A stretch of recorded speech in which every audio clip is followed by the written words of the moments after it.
Welcome to Talking with Tech. I'm your host, Rachel Mano, joined as always by Chris Bouguet. Hey, Chris. Hey, Rachel. All right, we've got a listener email to respond to. This one came to us via Instagram, and I don't know, I'm just going to read it. How does that sound to you? Yes, that sounds great. All right, here we go. Please, I beg you to cover the topic of AAC backups in your podcast. I'm beyond worlds devastated at the moment. My son's AAC device was wiped clean back in his first grade year. I had a year and a half of customization built into it, and I lost it all overnight because a backup had never been set up by the school. I should have sued them then. Instead, I demanded they all get trained in AAC, and I set up his school device for backups. Now he's in fourth grade, and the IT department asked the teachers to hold all the AAC devices overnight. We were informed the same day I didn't have time to email back.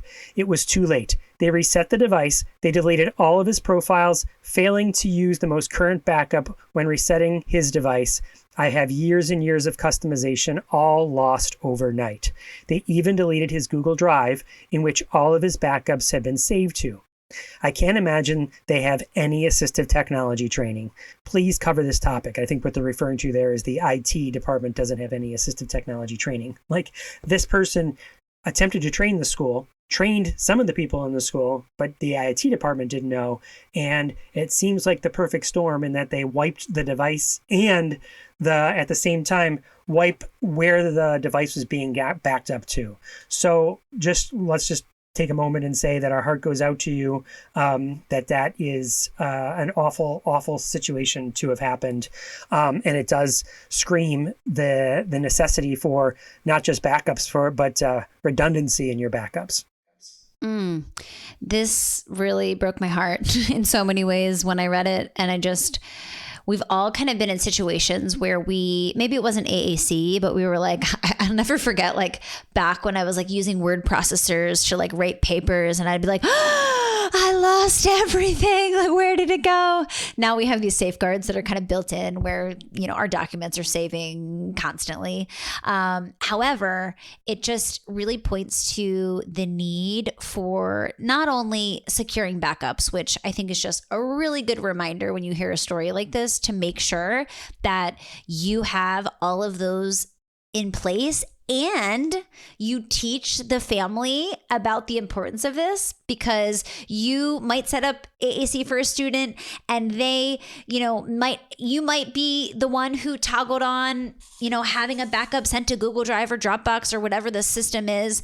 But if you don't also explain the importance to a family around having a backup and making sure you always have a backup, then they could be in a situation where they don't understand how this all works. And, part of our job is to make sure that families are aware of some of these kind of logistical details that become, kind of like a box that we check off when we're first setting up an AAC system, but can so often go overlooked and missed. And then you have a situation like this where something's lost and all of the hours and hours that go into customizing and programming an AAC system are lost.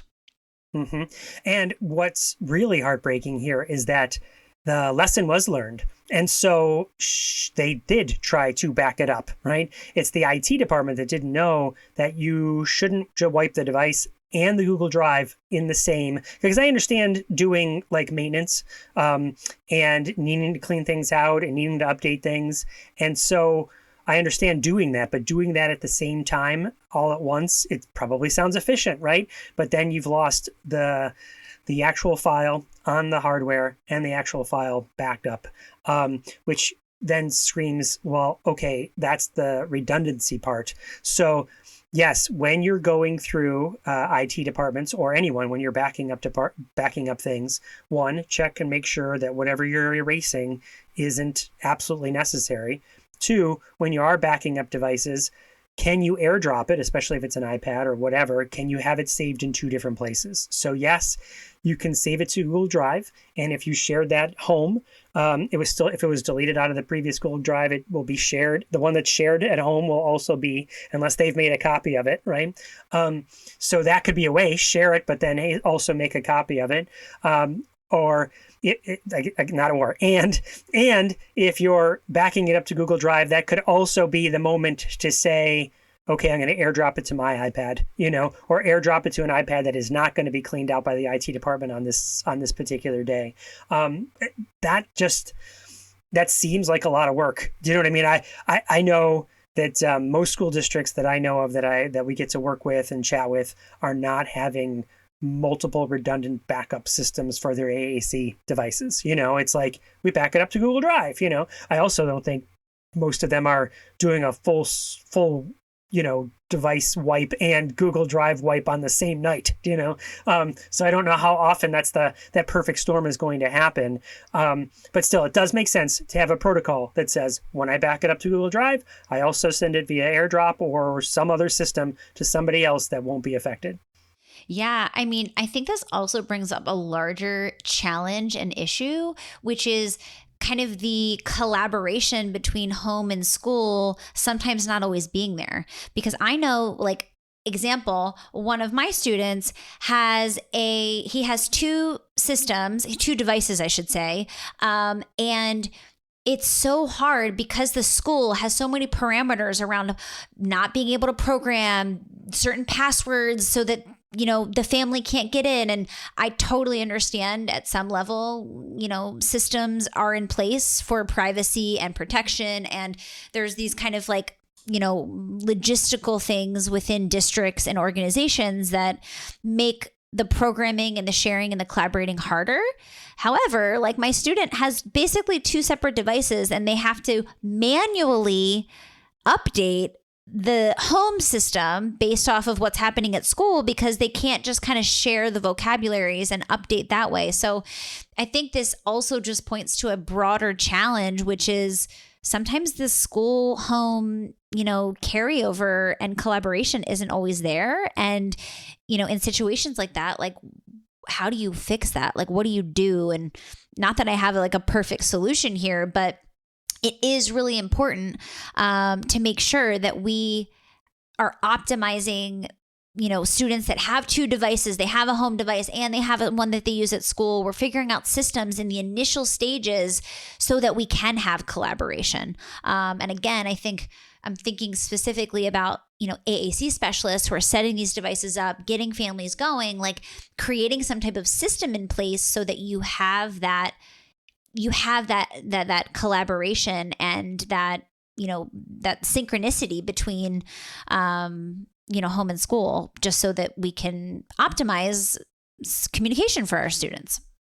Yeah, it really makes sense to have an implementation plan, and that is easy enough to generate with generative AI. But the idea is, imagine a table that has who are doing all these things, like who's charging it, who's backing it up, when is it being backed up, where is it being backed up, who is going to be programming vocabulary so that not all of us are programming vocabulary and then stuff is in different places, who's going to be doing the maintenance on the device. When the software are we automatically doing auto updates to devices, or are we manually doing those? But having those things in a checklist, and then, like I was saying, sort of like a table. If that's the first column in the table, then over to the right you can have a column that says parents, student, like you said, speech therapist or AAC person, right? Whoever, and the list goes on, OT, PT, whatever, right?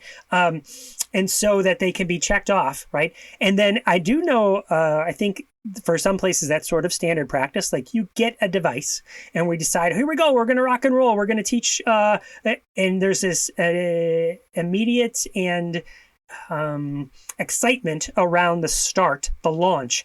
But then that maintenance of the plan often maybe gets left by the wayside. Like, okay, can we make an arrangement that every time we have an IEP, after the IEP, maybe it could happen during the IEP, but I don't know that this necessarily needs to be during an IEP meeting. But we review, we review the implementation plan and make updates and changes to it. Does everyone look good? Is everyone doing their thing? Remember how we said we were going to leave it charged at night over when you were sleeping? Are we doing that? Remember how we said we were going to try and charge it, before we leave?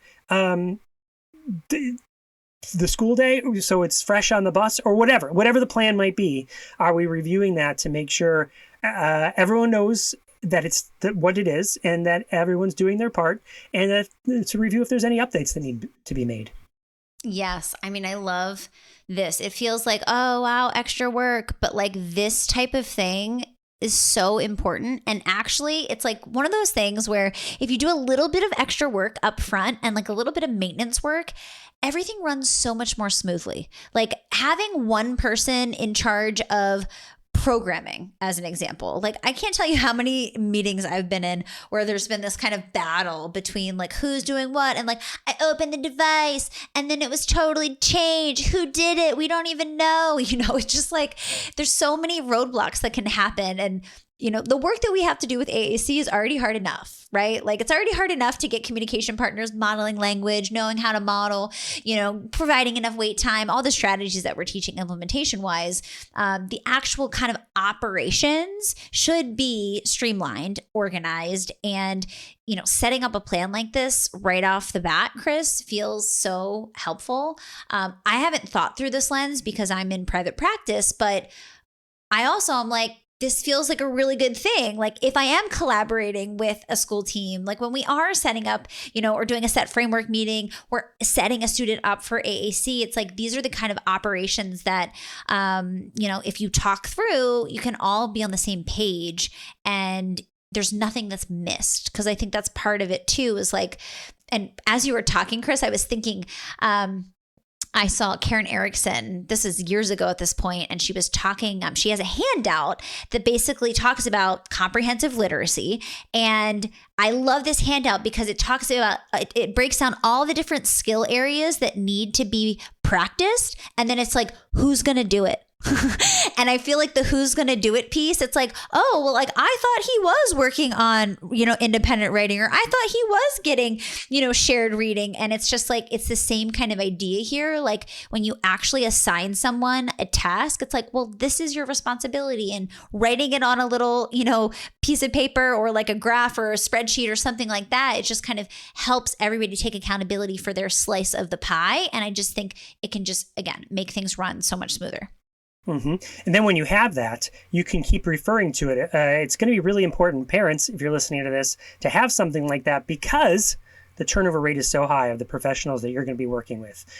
Either because people are just left, or because the end of the school year comes and now you're going to have somebody else. And so reviewing that over and over again makes a lot of sense, because the responsibilities are going to change, unless you've decided that it's going to be you, right? But still having that meeting with those people and saying, okay, now what's your responsibility? What's mine? Let's review that. And then it's so funny, Rachel, there is, I think, some psychology to the fact that seeing your name or putting your name on the list in the box, says, oh yeah, now I own that, so that you don't forget about it, so that it doesn't become just something, but actually seeing it and putting your name in it will help you have the carry through and carry over to make sure it actually happens. Yeah, I love it. And I love like getting down to the details of like, well, we want to make sure the device is charged before he gets on the bus to go home. Like things like that can make a huge impact. And it's like things that we don't always think about. But if we plan ahead, then I feel like we can have more success. So speaking of working together and collaborating, let me tell you about my interview today. So this is with Ceanna MacGregor and Melanie Boyle, who are two individuals that I met when I went to the Communication Matters conference. Ceanna works for Call Scotland up in Scotland, and Melanie works over in Ireland. But they met each other at a Communication Matters previous conference and have been doing some, side hustle work, if you will. And that's what they were presenting on, sort of their work around AAC. So we get into much more. You're going to hear all about that, but we get into what it's like to work with AAC in Scotland and Melanie's over in Ireland. So a little bit of both. So without further ado, let's listen to my interview with Ceanna MacGregor and Melanie Boyle.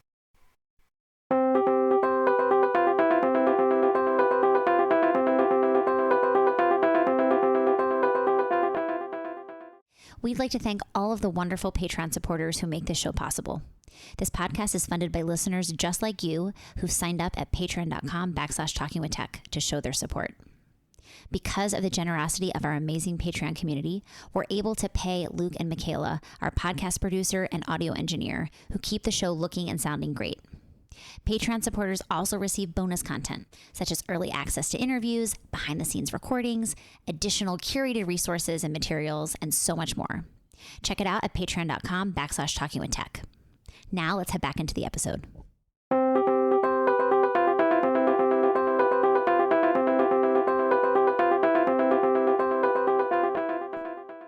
Welcome to the Talking with Tech podcast. My name is Chris Bouguet, and I am joined here today with two people that I met when I was over in Leeds at the Communication Matters conference back in, I guess it was 2024. And I walked into their session, and it was one of my favorite sessions, if not my favorite session of the entire conference. So afterwards, we hung out a little bit, went for a little walk, and chatted for a little bit. And I could have done it all day long. And it's like, well, let's do that. Let's get back together and have a conversation. And that's this. So I'd like to welcome to the podcast Melanie Boyle and Ceanna MacGregor. Welcome, welcome, welcome. Tell us a little bit about yourselves. Who wants to go first? I'll go first then. Hi, I'm Ceanna. I'm part of the Call Scotland team as an AAC specialist teacher. I've only been there since April. And for those who aren't familiar, Call Scotland is an organisation that supports staff and pupils throughout Scotland to overcome barriers due to assistive and communication technologies. The Call of Call Scotland stands for Communication, Access, Literacy and Learning. But before that, I was 10 years in a primary school as a teacher for those with complex support needs. And my role was basically, it evolved into mainly communication development and implementation when I wasn't covering classes. Awesome. Melanie, before you go, I just want to comment on Call Scotland.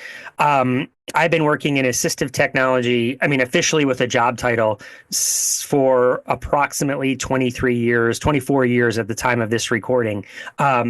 And Call Scotland has been a staple of a website to go to get amazing resources. It's one of those sort of legendary legacy assistive technology resources. And so I'm sure it's awesome that you get to work there, and I'm sure they're privileged to have you. So welcome to the team. I'm so glad that you're part of that. Oh, I still have to pinch myself. And Melanie? Hi, I'm Melanie Boyle, and I'm an AAC consultant. I have my own company called Communication Angel. It's an AAC consultancy. I am Scottish, however, I live in Ireland now. My background's also in teaching. However, it was my daughter who inspired me to pivot my career into the field of AAC. And just leading on from that link to assistive technology, I'm currently studying a postgraduate in assistive technology with the University of Dundee. Oh, wait, so you're currently studying there? Yeah. Yeah, remotely. Remotely. Okay, gotcha. And so you wear multiple hats because you have business owner, educator, parent, and student. Yeah, there you go. Yeah, I'm very busy. All right. Well, let's talk a little bit about how you two met, because when I walked into the room and saw you together, I just sort of made the assumption, the wrong assumption, that you guys worked together, that you were colleagues that worked together every day, the way you seamlessly went back and forth. So how did you two meet? I suppose we sort of do work together through our collaboration with the Scottish AAC Geeks. But it started, I actually was looking for a name for my company, and I had a list of names that I wanted to just go and check to see if they were taken already. And I went onto Instagram, and the name that I was looking for was Communication Connections. And I found Ceanna, and I was like, oh my God, look at this amazing work she's doing, because she posted a lot about, very visually about what she was doing with the students in her school in terms of AAC implementation. And I just found it really inspirational. So in 2022, I was actually doing some research in AAC implementation, and I got in touch with her and invited her to take part in my research from the perspective of a teacher implementing AAC. And so from there, we sort of got chatting back and forward, and we met in person in CM 2023. And then Ceanna sort of introduced me to another friend of hers that we actually had in common, who is Katie, who is also, well, she was studying the assistive technology module alongside me at the time. And then Ceanna sort of opened up her network to me, which I'll hand over to Ceanna to talk a little bit more about. Yeah, so we just kind of flocked together, I suppose. It was the wonderful world of social media. Like we had been chatting, had met Katie again. That was through social media as well, and I'd also been speaking to Hannah, who's a speech and language therapist in Scotland, also working with AAC. And then we all bumped into each other at Communication Matters. I had arranged to meet Katie, and then we were all just sort of hanging about. And we were so enthused that we just straight away created a WhatsApp group and decided we were going to be the Scottish AAC Geeks, because we all had the same ideas. And every time one of us spoke, we were like, yeah, I agree. So we thought, well, let's do something together. And then we recruited 2 more. I'd also been speaking to someone on Twitter. She's from another part of Scotland, speech and language therapist, and we bumped into her because one of the other AAC Geeks was a friend with her as well. And a teacher that I'd been speaking to on Instagram, she had come out to visit my school because we were sharing ideas and things. So Kirsten ended up joining us as well.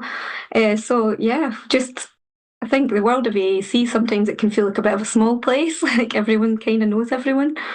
And now we just bounce ideas about and chat in the group, ask questions, just blather, really.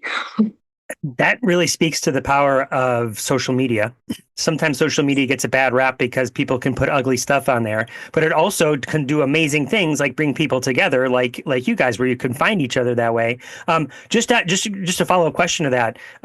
How long do you think it was that you were all corresponding via social media before you created the WhatsApp group, and then before you, or maybe you saw each other in person at Communication Matters 23 and then created the WhatsApp group? But just how long were you? Help me put that chronologically in order. I think we'd all been chatting on social media probably between, I don't know, maybe about 6 months or something like that. I can't remember.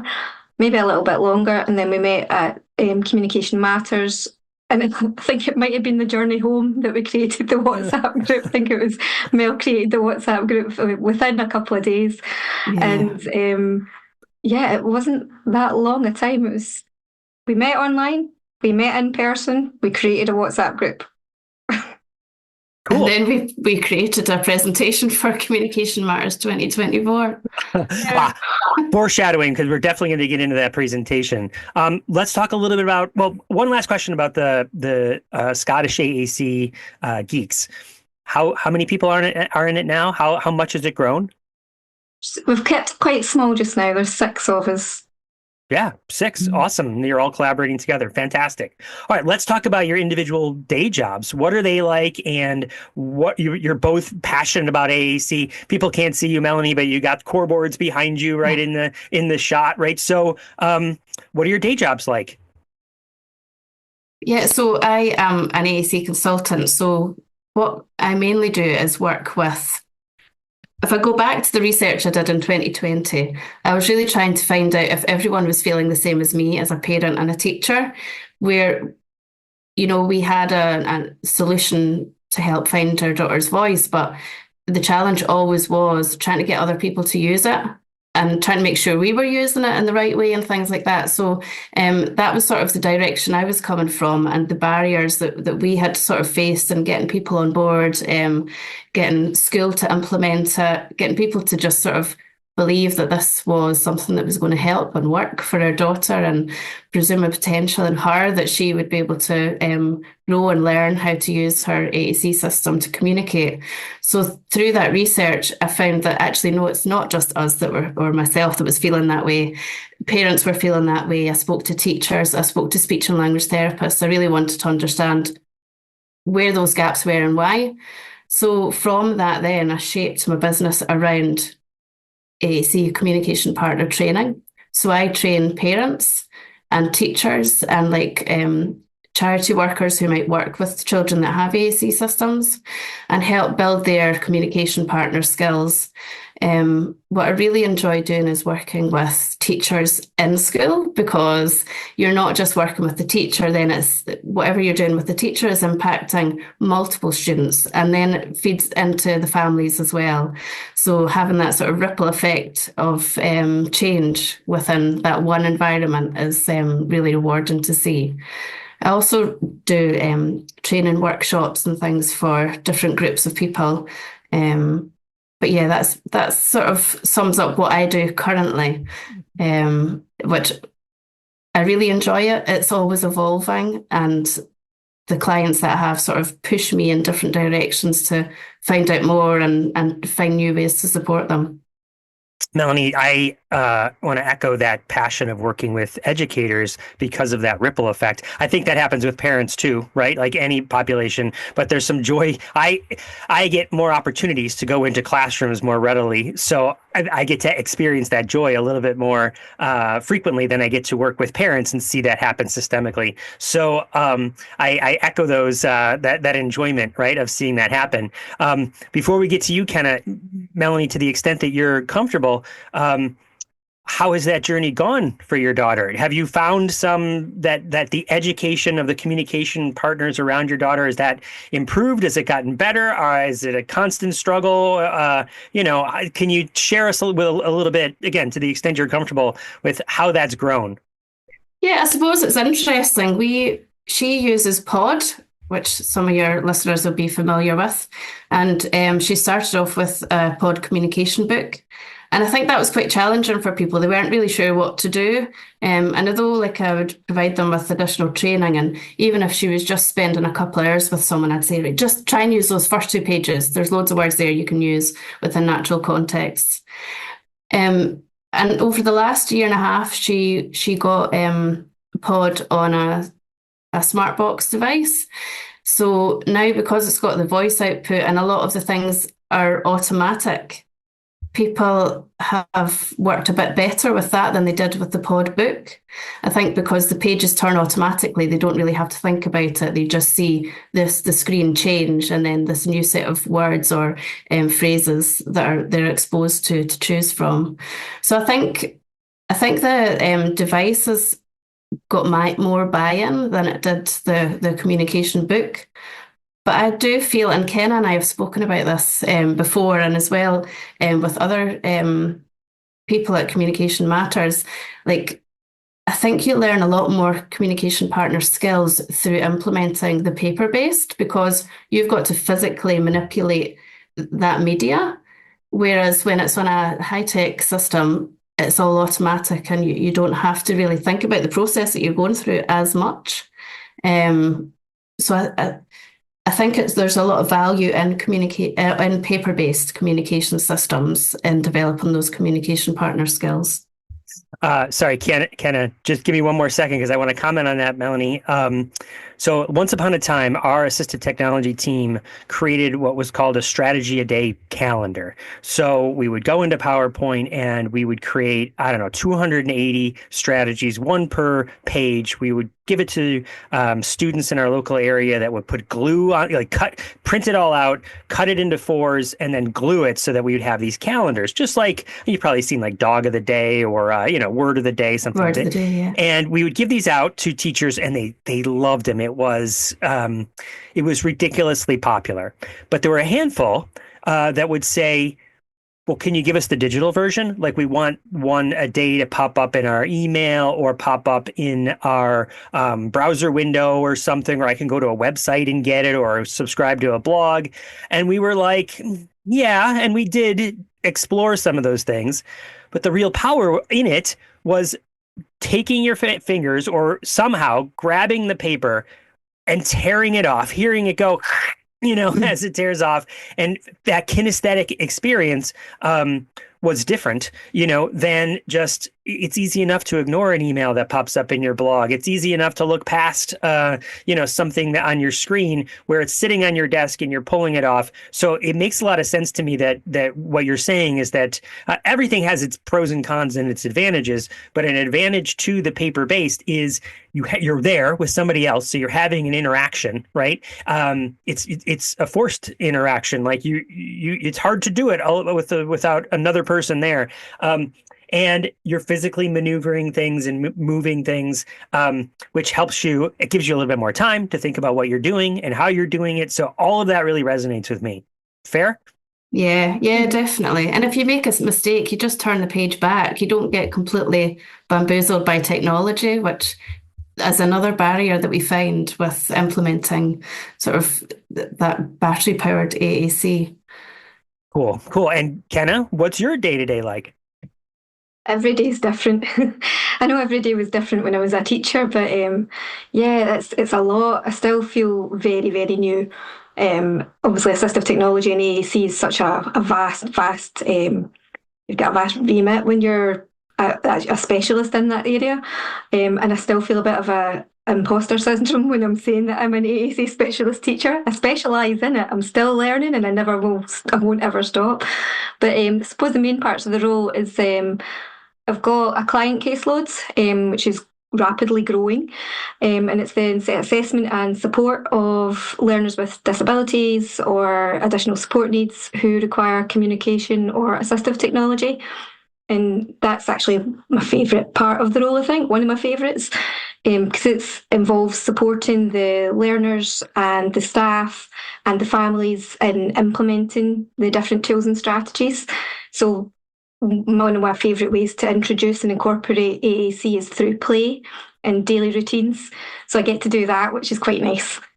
And then in doing that, we also have to find solutions to help access the curriculum and access solutions for communication as well. One of the other things that I do is develop and deliver professional learning, online and in person.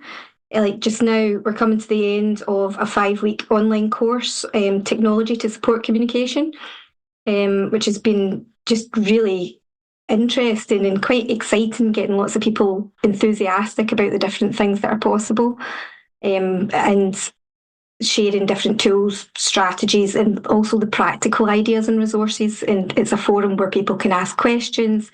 We've been encouraging them to share photos and make comments about, we set a challenge every week, and we got them to share that on a Padlet, so like a shared area. So it's been quite nice for the interaction, but also getting people to think outside the box a little bit of like what they're already doing and what they can build on. And also we develop information resources. We share information through blogs, and then the strategic side of things, working with the government and local authorities, research and development projects. Quite overwhelming when you start listing. I was gonna say, is that it? Is that it? Probably more. Ceanna, let me ask about the online course for a second. So it sounds like, well, let me just clarify. Is it synchronous where for 5 weeks they get on a call once a week and you're sort of guiding them through an experience and sharing some information, and then throughout the week they go and off, they do stuff and have interactions like you said on the Padlet, and they come back and reflect and do that over and over for 5 times? Or is it asynchronous where you're watching a video that you created or something? How does it work? Oh, it's no, the first one that you said there. We do it. So we've got it split into the five different areas. We had the first week was like an introduction and overview and different communication partner skills. So we share some information, we share some resources. We generally go through slides, but as it's gone on, people are quite engaged and it's been quite interactive. And then at the end of it, we set a little challenge. So the first week, we set the challenge and we thought no one's going to go for this, but we can live in hope. And actually, quite a few of them got involved. They were sharing resources that they'd made, which I'm definitely going to take forward in other schools that I'm going to. But now we do a bit of a recap the following week of what people have shared, and it's just an opportunity to raise questions or make comments about the things that are there. And then we go on to, so far we've done apps and devices, assessment, and I can't remember what we did this week. But so it's gone on like that. And we're now going on to the last week, next week, which is top implementation tools and strategies.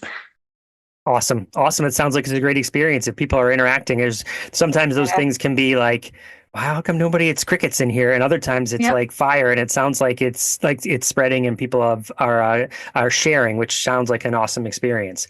You're asking really good questions, and I think that's what's promoting discussion. And it's like we're kind of tailoring things that will include the following week from the discussions that we've had. So it's been really helpful. Yeah, so it sounds like it's not a scripted. There's, again, sort of a guide that you can roll back to, but you would make adjustments based on the questions they have, which is, I think that's the best sort of professional learning. Speaking of professional learning, let's get into your presentation at Communication Matters. So let's talk about, how you designed it and delivered it. I have to say, when I go to conferences, people who have been listening to the podcast for a long time know that I have a little bit of a bias that I like when we put on presentations, when I'm a part of it, to make it as interactive as possible. And because I do a podcast, I don't feel like you need to come to a place. Let's fly over to Leeds and listen to Chris talk for an hour. Like, you can do that every week, right? Same thing here. When I came into your session, you had built interactivity into it. So let's talk about, how it all went down, how you designed it, and what the results were of your presentation. Yeah, sure. So I was submitting an abstract for a solo presentation, and because we all get super excited about chatting in the WhatsApp group, I was curious about doing something together as a group for the Scottish AAC Geeks. So I put it in the chat, and myself and Ceanna then got chatting about some of the barriers within our own experiences. And there were obvious barriers like funding and AAC implementation support. But we found fixed or negative mindsets was a challenge which came up even before reaching the funding and implementation stage. So we could all sort of relate to that and wanted to explore how to encourage a positive mindset. So Ceanna had notes since she's changed jobs to Call Scotland. She gets a train every day to work. So she'd written loads of notes on her thoughts on mindset as a barrier. So we decided to meet every Tuesday night, sometimes in our pajamas, for a few months to share ideas and plan. And we made a questionnaire to explore attitudes around AAC implementation and gather opinions on mindset, negative and positive, and the challenges and successes around overcoming those. We hope to get positive experiences and ideas, particularly in overcoming the challenges, and embed realistic strategies for supporting AAC. And I think that's where the design of the workshop, we really wanted to make it interactive. And the title itself, you're meant to do a bit of work there, aren't you? It's a workshop. So from it, we really did want to pull some strategies out of people so that they were practical and people could take them away and use them. But when we got the results back from the questionnaires, it was really, really interesting to see what people were experiencing, and to try and create some actionable strategies out of that. So Ceanna's going to talk you through a little bit of the negative attitudes that were experienced. So we anticipated people saying about the negative attitudes, but we didn't really want to dwell on it. We didn't want that to be the main focus of the questionnaire, because it's really easy to get caught up in all the negativity, because there are barriers and we're not denying that at all. But we wanted to try and extract something from it that would then be a bit of a positive spin or something that we could take forward.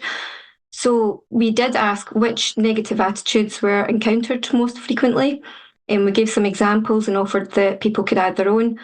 And generally, the results showed that there was still a lack of knowledge around AAC, and there was definitely a need for myth busting and sharing information.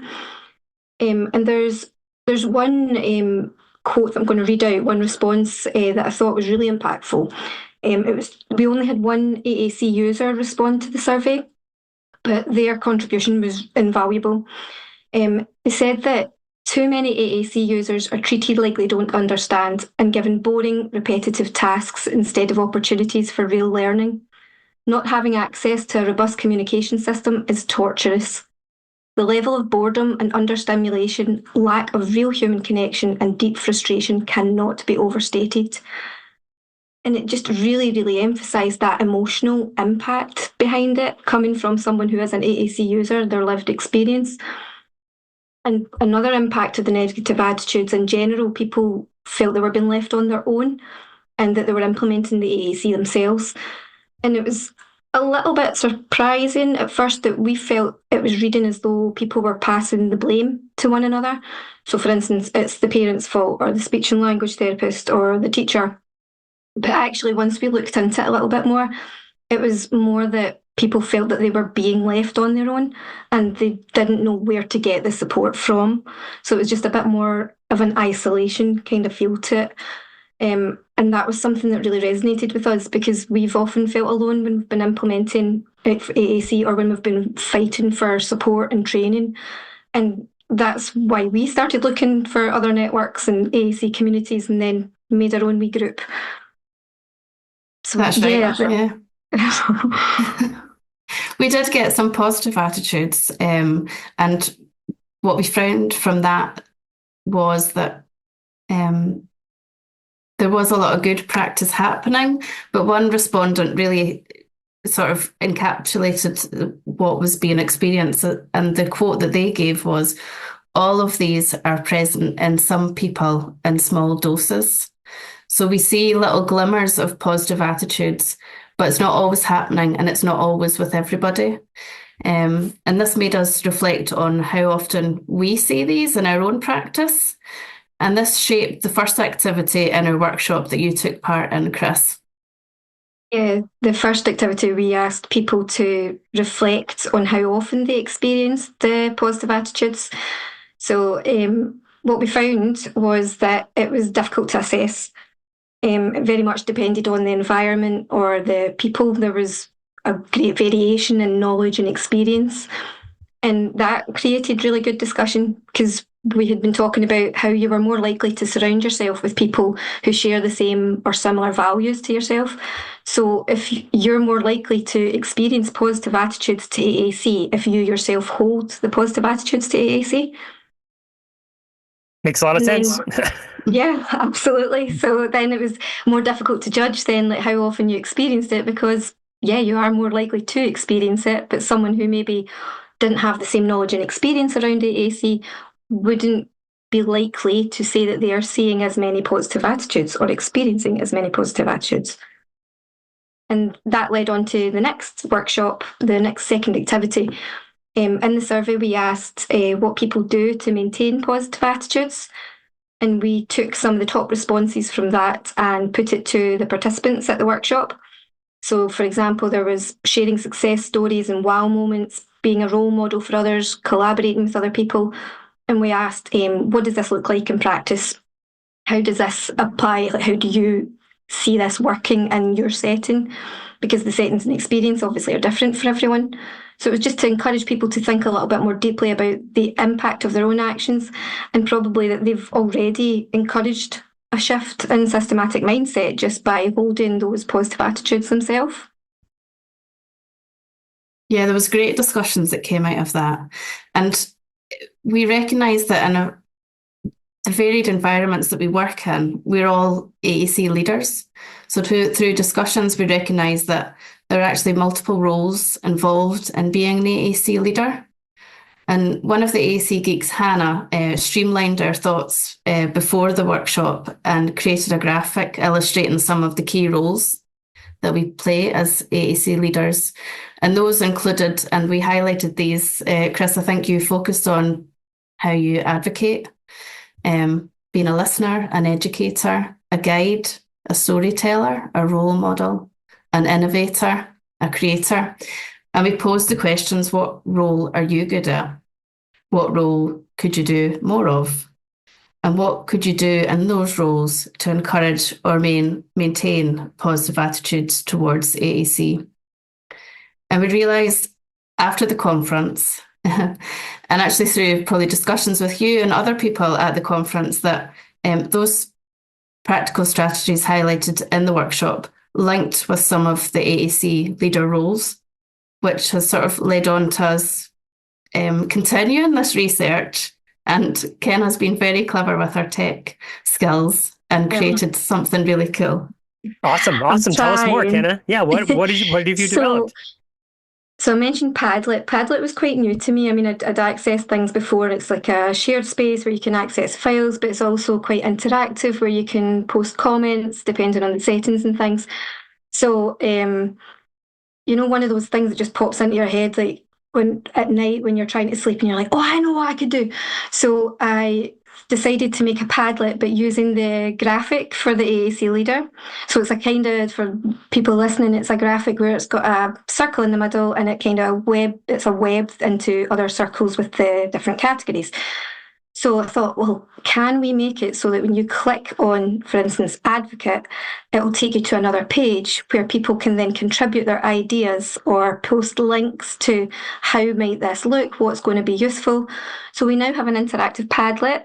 It's in the very early stages, but from the graphic, each row links to an associated page. And we're hoping that maybe the listeners as well, you could share that or they can find it. We'll be sharing it on our social media. That if people could add to it, it's just so beneficial when it's real people sharing real experiences and real life things that have worked for them. And it might well empower people and help people realise that they're probably already doing so much more than they give themselves credit for or what they've even realised. So we don't really know where it's going to go yet. It will most definitely evolve. But we've got a bit of a skeleton for it. And there's another bit as well in the presentation. At the end of the presentation, we shared a video. In the survey, we'd asked, the last question that we'd asked was there a positive moment that sparked your positive AAC mindset? Was there a particular moment? So it was more out of curiosity, and I don't know what we were kind of looking for people to give us back, but what we got back was just I think fantastic. We just love hearing people's stories. Yeah. Because it's the way that we connected as the AAC Geeks was like, what was your wow moment? Like, what inspired you to go down this path to learn more about AAC and support AAC implementation? So we wanted to find out from our And I don't think I'd respondents. actually even thought about it until you asked me. We were doing an Instagram live and Mel asked, well, what made you get into this? And it's like, oh yeah, I don't know. And it made you think a little bit further about, well, what is it that makes me feel so passionate about it? And we just really like hearing everyone else's responses. So we collated what people had given us back from that question, put it into a little video, and on the Padlet, there is a little section that is called AAC Joy. And you can click on that and view the video with the comments that we've collated, but there's also space for people to share their own comments, because maybe there's more people like us that think, oh, I need a wee pick-me-up. I'm feeling quite at the end of my tether trying to implement AAC. And then you could have a wee look at this page that's got these lovely stories, because it's not easy, but the lovely stories are what makes it worthwhile. So that's included in the Padlet as well. Let me just comment on all of this. So the first thing is, one of the aims of the podcast was to look at AAC from a global level, like what's happening across the entire planet, right? And so we've had interviews with people from different countries. You're the first ones from Scotland and, well, Ireland, I guess, Melanie. Something that we hear as a trend is it's sort of the same story over and over, where there's this a small pocket of people that have these positive mindsets, and there's some awesome stories that can be told around amazing outcomes that have happened if you had the positive mindset. But there is a lot of negativity around, or I guess loneliness that can lead to negativity around, well, how come there's not more people joining this movement or this cause, right? It's one of the reasons I think the Talking with Tech podcast has been as popular as it is. People have told Rachel and I, when we meet them at conferences, that they're cheering along when they're on the train or they're in the car, like, yelling at their MP3 or their phone, right? Going like, yes, because it does feel so isolated at times. But when you think about it, in the same way that you guys got together and you spread to this team of 6 so far of the Scottish AAC Geeks, you find people out there in the sphere that makes it feel less lonely, right? That you're not the only one out there and you can do this connectivity. And then there's different ways you connect. And this idea of putting it into a Padlet through underneath the concept of leadership, right? Okay, if you're out there and you're trying to make a change, that means you're a change agent and you're a leader. And yes, that can be lonely, but know that there's other people out there so you don't have to feel so alone. And here's a shot in the arm when you need it. You can go to this Padlet and you can see some stories and be like, that's a win. And then you can give back to that and say, here's a win that I saw and some amazing outcomes. So it just keeps you going, right? Plus, that's just one part of it, right? It sounds like there's other parts of the Padlet or other like practical strategies, things I hadn't thought of before, a different tool or resource that I didn't know about. So all of it sounds extremely useful and extremely powerful if you were to go and visit. So we will make sure that we have the Padlet linked into the show notes. So people are like, yeah, that does sound something interesting that I'd like to go, participate in. They'll have that as an opportunity. Chris, I love that analogy that you've highlighted the wow moments as a bit of AAC medicine. I love that. Absolutely is. So, like you said, it's very isolating at times, and that was why I'd started sharing things on social media, because I did feel quite isolated. And then meeting the other AAC geeks, meeting other like-minded people, it is absolutely given me the drive to take things forward. And half the time I might feel like I don't know what I'm doing, but at least there's other people there that are in the same boat. Yeah. It's absolutely a way to connect people together and keep your emphasis and joy around it, and know that you're making a difference when you see other people, right? You said when you're around the results of your survey is that when you're around people that are positive, have positive attitudes around AAC, then the longevity increases, people stick around longer, they feel supported. And so same thing, if you don't have those people in your immediate sphere, or even if you do, having more people in your extended sphere, definitely it can only be a good thing, right? Right. Yeah, so definitely. let me turn to the rest of the conference. So that was one session, but you were there for the whole conference. What did you think of it? Like, did you get to participate in other parts of it? Did you see anything cool? What would, just in general, what did you think about Communication Matters 2024? Can you go first if you like? Yeah, I really like it. So in 2023, that was the first time that I had been, and then that way you're just like, oh, find my people. So when I went back last year, it was still the same vibe. It was just really empowering to be around so many people who have similar values and who are doing the same sort of things as you. So it was really good for making connections, networking, and learning from other people. And it does ignites your enthusiasm to do something else. That said, I've still got a lot of people that I've still to follow up with, but the plans are there. They are on the to-do list. But yeah, it was amazing hearing some lived experiences as well of AAC users. I think that's really, really powerful. The theme was empowerment. So there was an awful lot from the things that I went to, the presentations that I saw. There's a lot around autonomy and self-expression, which is fantastic. I think I saw quite a bit about the importance of AAC networks, which obviously resonates with us. And AAC in schools, something I'm passionate about. It was really nice to see that there's quite a few different posters and workshops surrounding how to implement aided language in schools. And something that I'm beginning to get quite interested in is AI in AAC. There is a few exciting developments around that area as well. And Melanie, what about you? Yeah, it's definitely changed over the years. The first time I attended was in 2016, and I was very new to AAC at that time. And at that time, I couldn't really see how my daughter fitted into this whole world of AAC. But certainly over the last 2 years, I've seen a big shift to that sort of inclusion of and adapting to neurodivergence, and how people are really beginning to understand how to support people who are neurodivergent. So I really enjoyed hearing more and more about that. And again, echoing what Ceanna was saying about the AAC in schools, there was lots of talk about that. And that's always really encouraging, and to see positive stories that you can then go and share, again, positive mindset, go and share with the people that you're working with, say, hey, look, this is what's happening here. And I think the best thing for me about CM is the opportunity for people of all levels of connection to AAC, from developers to researchers to AAC users to family members.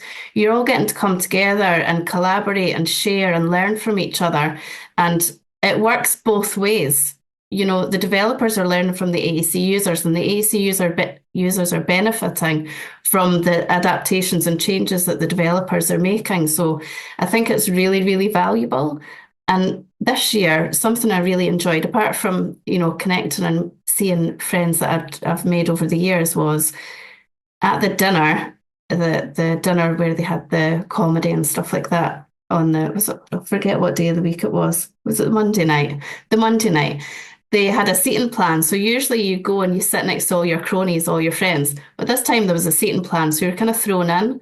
But I think I was at a great table. I was next to Bob Sagu, who you know. I do. And yeah. Harchie and his wife. And we had some lovely chats as parents and as people working in the field as well. So it was a really nice opportunity to connect and have an excuse to chat. Ceanna, did you go to the dinner as well?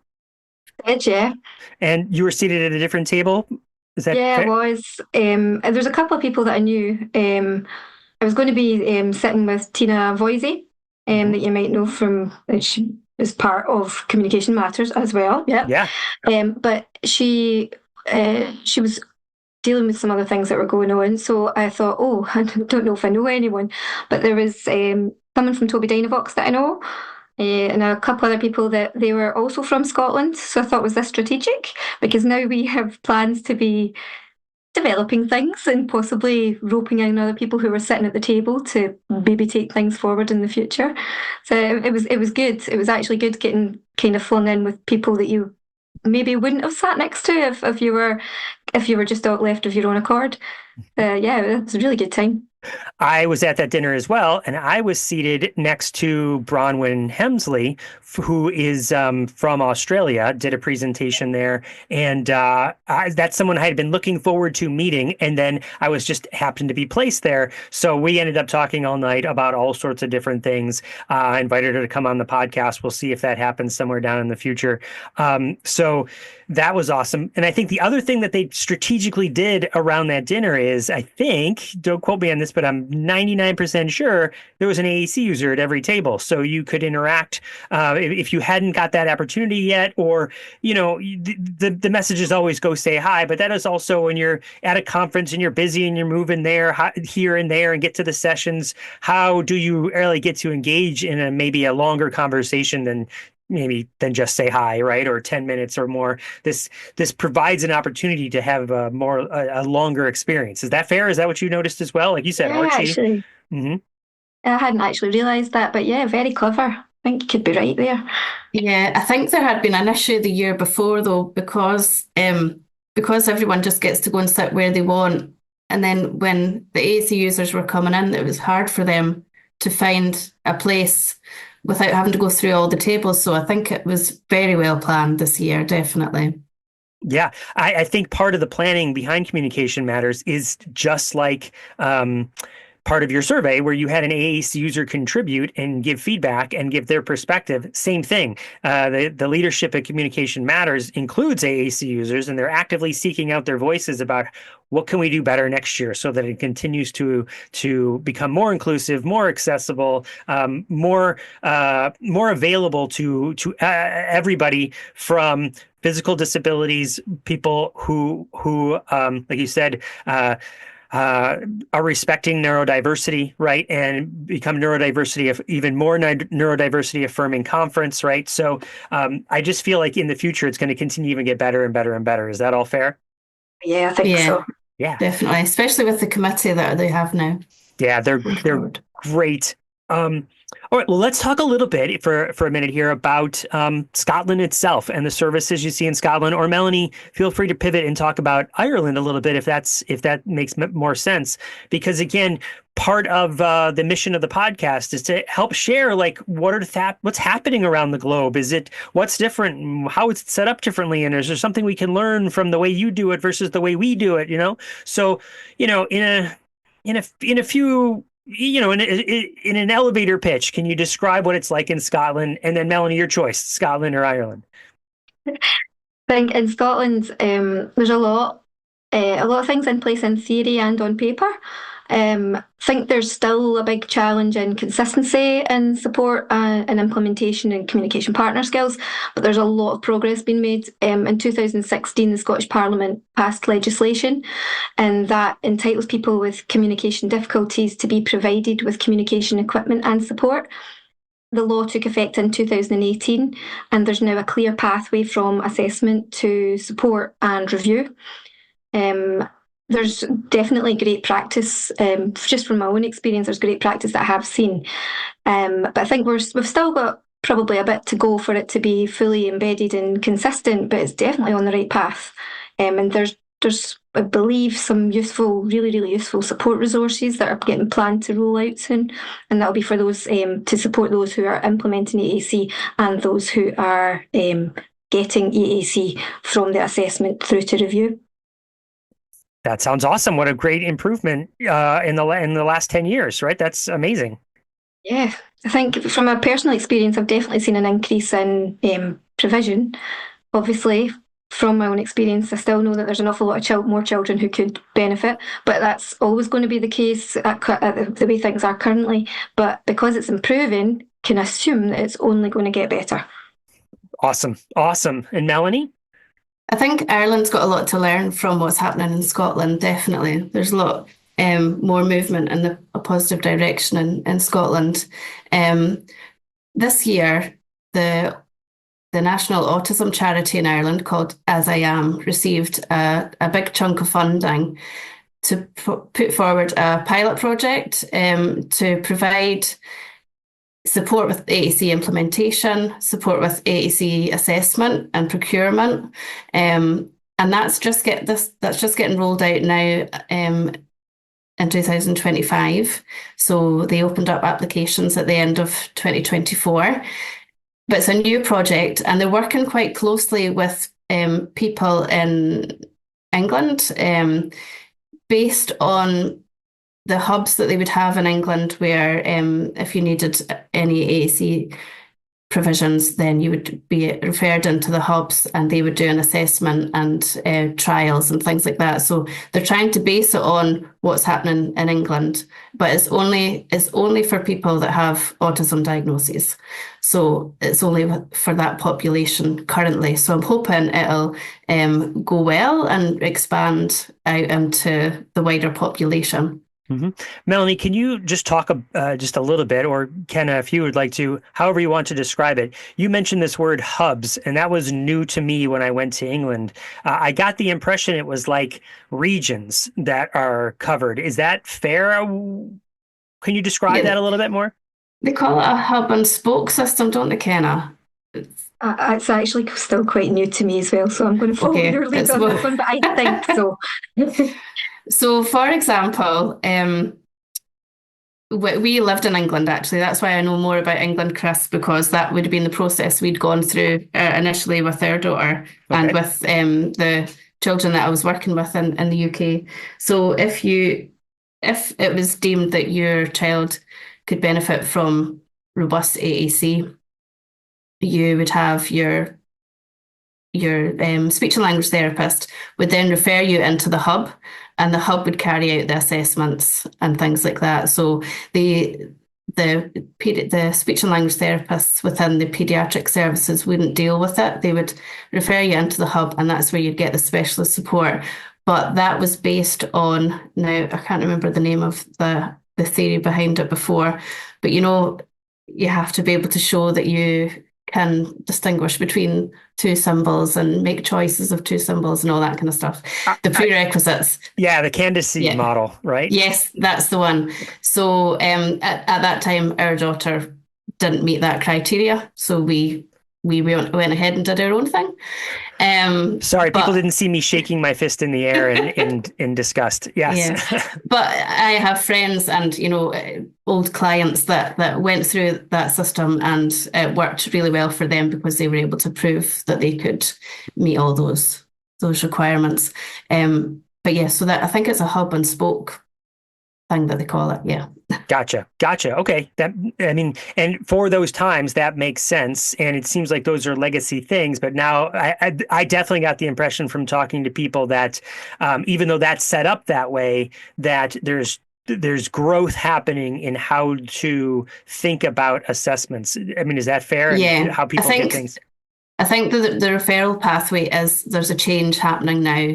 I think they understand a bit more about the potential of children and how you learn to use AAC, by getting the chance to learn how to use it before being assessed if you can use it or not.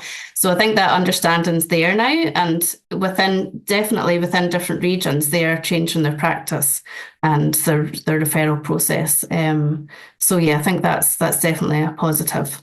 Yeah, that's exciting. In Scotland, it's a little bit different, quite different, because the national pathway that I just described, each authority does things slightly differently, but the general feel is that if they're wanting to explore whether AAC would be beneficial, it goes through the speech and language therapist, and then a referral is made.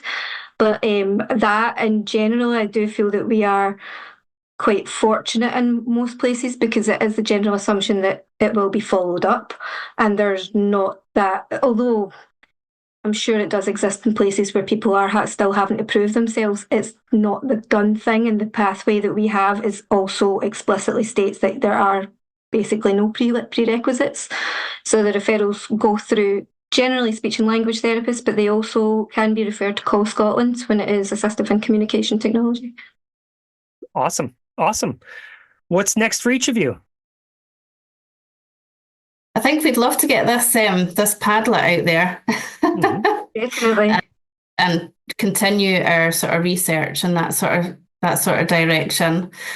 I'm going to work hard on passing my postgrad in assistive technology, which has been really interesting, and really I do think it's always supporting the progress for me, and being able to support my clients and have a deeper understanding of the research, and really be able to unpick that more than through the training that I've done so far, actually going back to the papers and reading them in more detail. And it's given me a stronger foundation, I think. And I think in terms of my business, I want to try and support people like Ceanna was saying before, to try and support from like nursery all the way through education, to support staff and being able to implement AAC effectively, rather than what we see happening is a child might be given an AAC system, but then there's no support around that. So really trying to help at all levels in terms of the business. Yeah, that's probably one of the main things that I really want to go forward with, and having AAC and aided languages universal supports.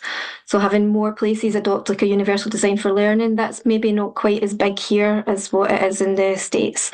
But I would love to be part of that movement and implementing a sort of baseline. This is just what we do, it's status quo, and then build from there. Because it's only a good thing. So yeah, definitely if any Scottish schools are listening and they are interested, get in touch with Call. What I'm really excited to learn about, as I mentioned it earlier, about AI and AAC, but it's the prospects for improving the efficiency of AAC systems, but also developing the personalisation and choice available within communication apps and devices. So I'm really enjoying exploring where that's going. And something that was reasonably new to me, which I am still only scratching the surface with, is computer and environmental control. I'm very, very interested just with things that are coming up with certain individuals I've been working with. It's a recurring theme that having greater control over computers and environment and things, it's just so empowering and gives so much more independence. So that's one of the top things on my list. Yeah, awesome. What about the Scottish AAC Geeks? What's next on the horizon for the six of you? We were very popular at the conference when we mentioned that we were a group of Scottish AAC Geeks. People were trying to change their postcodes to make it so they lived in Scotland instead of elsewhere. But I think for now, I think we're happy to stay small because it's a safe place for us to share and exchange knowledge. There are the bigger groups out there where you can post questions to get answers, but because we know each other well now and we've got that trust and connection, we know each other's backgrounds a little bit, it's easier for us to bounce things off each other while we're a smaller group. But maybe in the coming years, we'll have hubs and spokes and we'll have groups across the whole of the UK and Ireland and possibly in America as well that we can support. But we're not really sure what that's going to look like just yet.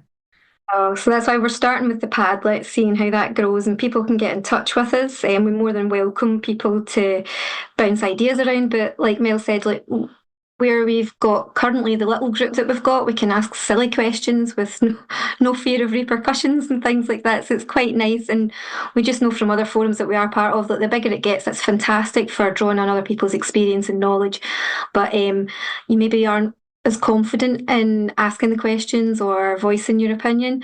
So we're, as an intermediate sort of thing, people can get in touch with us through our social media and also hopefully through the Padlet.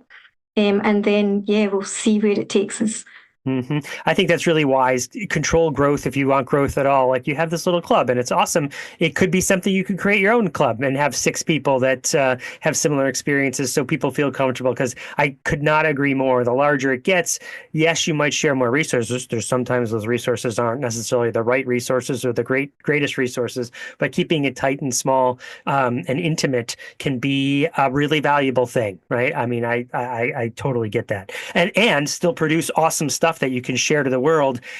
Maybe it's a little bit of both, right? There's a larger version and there's a smaller version. All those sound like great opportunities. All right, I have one last question to ask you, and that is, what are you planning for Communication Matters 25? Are you coming? And what have you been bouncing around ideas about, what you're going to propose as a presentation? What's the plan? I think we're still recovering. So we'll hopefully, I'd love to be there. We don't know in what capacity. Mm-hmm. Yeah, hopefully we'll have some sort of representation of the Scottish AAC Geeks at the conference. Maybe we'll be back to share our further learning from our previous workshop and what we discover from sharing the Padlet. I think it would be interesting, but we'll wait and see. It's a while until the abstracts are due, so...